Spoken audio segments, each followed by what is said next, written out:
Hello there guys, Eric Johnner here for Forever Football DRFC, your Doncaster Rovers fan channel, and this is your preview for the Oxford United match. Of course, they lost their last match 2-0 away at Hull City. They're hosting us at the Kassam Stadium. We beat them 3-2 in the first fixture at the Keepmoat Stadium under Darren Moore. You guys remember that one where I sang, "And after all, you're my Darren Moore." Yeah, I think this one's going to be a bit of a... I think this time it's going to be, "It's a kind of magic, Andy Butler." There's going to be a different song this time if we win. But, yeah, we're going to preview the game, guys. We're going to look at Oxford United, their last sort of few games. Look at my predicted team. As you can see, no Scott Robertson, no Bostock, no Bogle. Gomez and Richards are on the bench. We're going to go through all of that in a little bit, so stay tuned for all of that. But for now, guys, make sure you like the video, comment down below your thoughts and opinions, subscribe and click the notification bell so you never miss another YouTube video. And let's get straight into this. So, of course, we have to have a look at our opponents because Oxford United, they're 9th in the table. They're really approaching those playoff places now after Accrington's dropped off, Ipswich are moving closer, Portsmouth have lost points. They've sacked Kenny Jackett now, so he is gone. So Portsmouth will look for a new manager. There was rumours, I think, around a week ago now, that Sean O'Driscoll was going to take caretaker charge until the end of the season, but you never know, do you? You never know what will happen. It'd be very interesting if he does do that, but I don't see that personally, but we'll have to see with that. But look at their last sort of few games. I mean, it was 3 draws and 2 wins. 3 back-to-back draws and then 2 back-to-back wins. So we start with MK Dons Oxford United, 1-1 back on the 27th of February, and then going into all their March games so far, 0-0 with Peterborough, 0-0 with Charlton, 2-1 with Swindon, and 2-0 against Oxford. And to be fair, in the Hull game, from what I hear from Hull fans, Oxford did have spells in that game. So, you know, they're not... I think they're really pushing. I know they've scored a couple in the Oxford Swindon game and the Hull Oxford game, but before that we saw a couple of back-to-back 0-0 draws with Peterborough and Charlton. So we can stop them from scoring. We just do it our own way.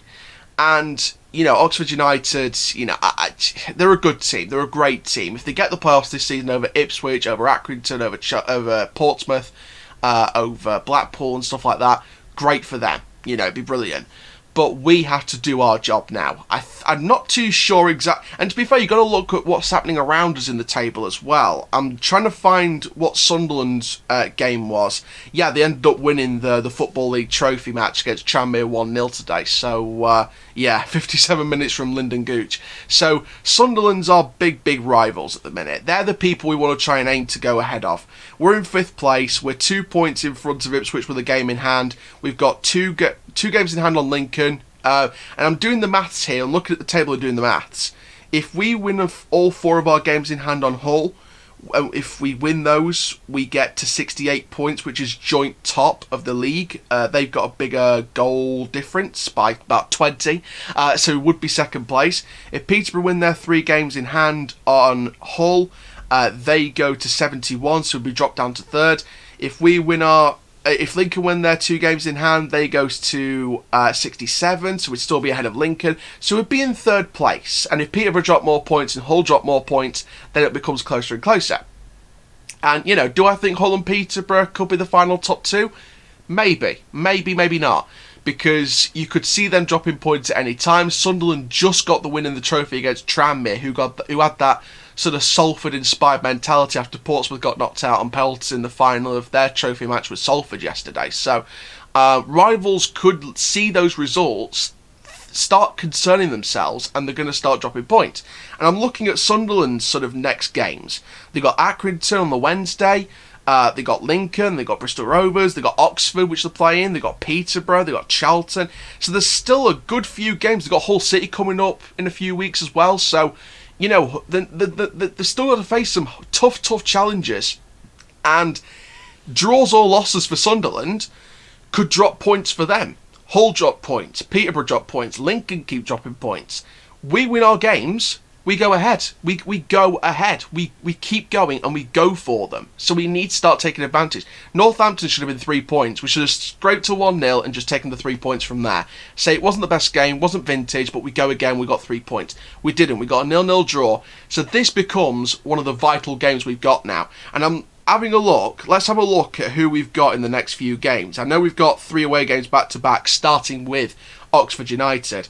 We've got Oxford, Gillingham, MK Dons, back at home against Charlton to start April, then away at Bristol Rovers, which could be tough, then hosting Wigan, who have got some rejuvenated form, then hosting Burton. That's a bigger clash than it was previously, than we previously thought, because Burton are on a fantastic run of form. Maybe not away from home as much as home, but they're away from home. They're still going to be tough. And we're hosting them, so they're going to bring that mentality to our ground. Then we've got away at Shrewsbury, who we lost against. Then we're away at Accrington, who we lost against. Then we're hosting Fleetwood, who we lost against. Then it's the first Peterborough game. Then it's Rochdale away. Then it's away at Blackpool, the rescheduled game. And then we host Peterborough on the last day of the season. There's not a lot of games left, but I'll tell you something now. Those are all really tough games in their own way. If we can get... Let's have a look. So look at the games. 1, 2, 3, 4, 5, 6, 7, 8, 9, 10, 11, 12, 13... 14 games left. So if we pick up, 14 times 3, maximum 42 points. So if we win all our last 14 games, 42 points. That takes us to 98. If we can get at least 9 or 10 wins, 9 or 10 wins, I reckon we've got a good shot of getting automatic promotion. And if rivals drop points, it makes it even better. But if we get at least 9 or 10 wins out of the last 14 games of the season, perfect opportunity to finish in the top 2. Absolutely perfect. Maybe even go for the title. We're still in the title race, even just. So we now need to start taking advantage of these games. We now need to start taking advantage of these situations. So, speaking of these situations, the first of these 14 situations is against Oxford. And we have to look at my predicted team. So, obviously, you can see it on the screen behind you. No Robertson. You can see I've dropped him completely from the side. And I haven't brought in Richards or Gomez, and I'll explain why in a minute. So, look at the starting 11. Lewis Jones. Shout out to Lewis Jones, because he's a massive supporter of what I've done with the videos. So, massive shout out to you, Lewis, and it'd be great to chat to you again sometime, mate. Back 4 of Halliday, Wright, Anderson, and John, and I'll explain why in a minute, before you all go mental. Smith and Greaves in the midfield. Again, I'll explain why. Lakilo on the right wing, Simeo's cam, James left wing, and Oknabiri up front. On the bench, Balcom, Richards, Gomez, Williams comes into the bench, Horton, Amos, and Coppinger. Now, I know people are going to be like, why are you not starting Coppinger? Why are you playing Greaves? Why isn't Richards or Gomez in there? And why is John left back? I'll explain all of this. In my opinion, John deserves at least another half of football. In my personal opinion. Reece James, as a winger, is a great backup plan for the likes of Taylor being injured, Sims being injured, other people being injured, and plus Lakilo starts on the opposite side, so it's not all bad news, and plus we haven't got Bogle back yet, so we can't put Oknabiri on the wing yet. So James would be there, which means John at left back, and I know people are like, I'd rather play Danny Amos or Brendan Horton. I'm going to give Cameron John credit. Against Northampton in that first half, he didn't make as many mistakes as he usually does this season, or he's done in the past this season. He's not made that many mistakes in that Northampton match in the first half. Great forward play. He kept the ball without giving it away as often as he did previously in previous games. And he deserves to start, in my opinion. He deserves to start. Obviously, the other parts of the back 4 and the goalkeeper remains the same, as we probably expect. Now, Smith and Greaves. Now, Robertson's got a foot injury. I see him missing this game and coming back against Gillingham on Saturday. So with Robertson possibly out, Bostock out, and to be honest, Gomez and Richards haven't been performing to the standard that we expect in the last couple of games. And Gomez hasn't been performing to the standard that we expect of him in the last couple of months. So my thinking process is, let's give AJ Greaves a chance. Arsenal have just equalised against Tottenham. It's the day after, obviously, the game, but I'm getting live notifications while I say this. But no, I give AJ Greaves an opportunity. I give him an opportunity to prove himself, to have a shot of being the messiah of the midfield, to help Matt Smith. You know, Matt Smith be the more experienced, younger player. giving Greaves the direction, helping Greaves give him the direction of where to go, etc. And I see him being the experienced head to lead Greaves into that midfield. And Greaves, when he played against Rochdale in that 1-0 win, he was brilliant. He showed great stuff. He's like an N'Golo Kante for us.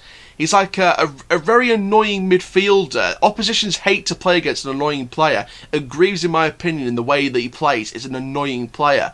If you put that with the exciting playmaking abilities of Matt Smith, you've got a very exciting midfield there. And then you bring on Taylor Richards in the second half for physicality. Then you put Gomez at cam for pressing ability and hopefully not giving the ball away as much as previous occasions. So that's my thinking process behind the midfield.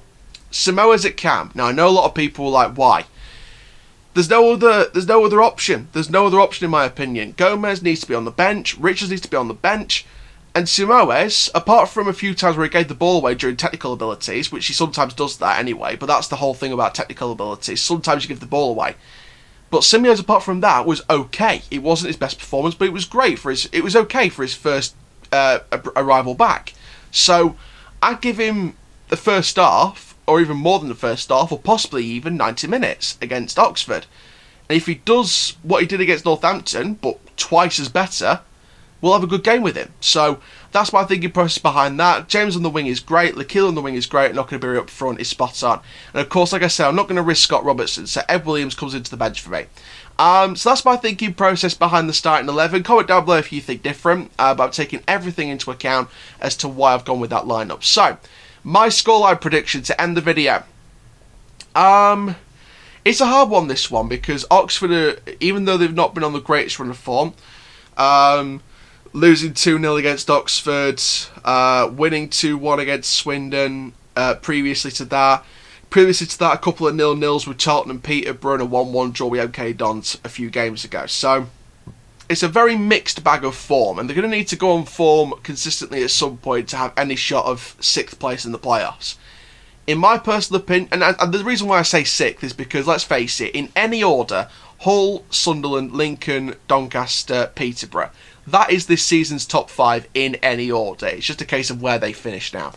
So 6th place for the other teams below them, like the last few teams, like your Accringtons, your Portsmouths, your Ipswich, your Oxfords and your Blackpools, that's still up for grabs for them. So, in my opinion, Oxford's fighting for 6th place. That's what they're aiming to finish this season. 6th place, playoffs. This is going to be a tough game. Despite the inconsistent run of form, Oxford will come at us from minute 1 because they do not want a repeat of what we did at the Keepmoat Stadium when we won 3-2. And there was defensive mishaps in there. Hopefully they're going to get cleared up for this game. Hopefully we go and end up scoring a couple in this game as well. So my prediction for the scoreline will be a 2-1 win. It won't be the cleanest, but it will be a win. And I don't think Jones will be at fault at the goal that may get conceded.